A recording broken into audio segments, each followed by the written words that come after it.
Mr. Percy Taylor was once a refined gentleman from Boston, the kind of man who had nothing to his name except philosophical depth and a gleaming beard.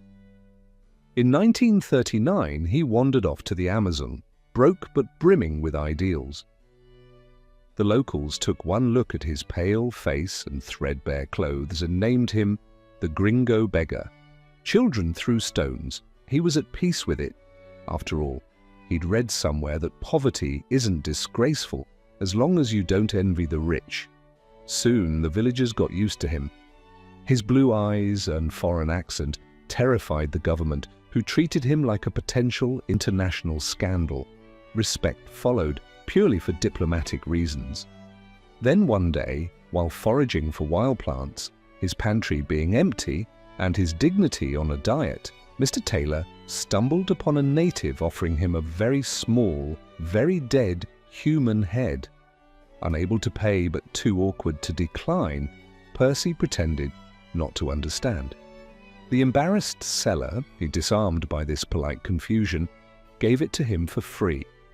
Back at his hut, Percy stared at the little face for hours, the tiny smile, the ironic eyes, the neatly preserved beard. It was art. Naturally, he mailed it to his uncle in New York, a cultured man with a deep appreciation for Latin American folk traditions.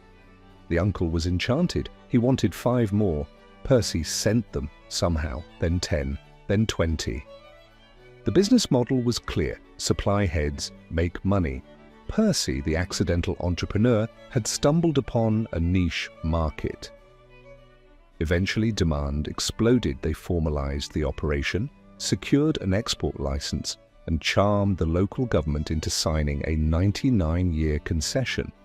Bribes weren't necessary, and just a promise of jobs, patriotism, and the availability of cold, soft drinks. Legislators, swept up in national pride and bicycles, passed a decree: increase head production immediately. Back in the US, shrunken heads became the must-have home decor. At first, only the elite could afford them, then school teachers, then everyone. Collectors emerged, taste developed, 11 heads was refined, 17 vulgar. Unique specimens, military officers, poets, foreign diplomats, were auctioned at dizzying prices. One institute paid millions for a head with distinguished Prussian sideburns. Meanwhile, head production couldn't keep up. Natural death was just too slow. A practical solution was found: criminalize everyday behavior. Say it's hot when it's not. Death. Catch a cold. Shame. Infect your family. A month's extension per infected relative.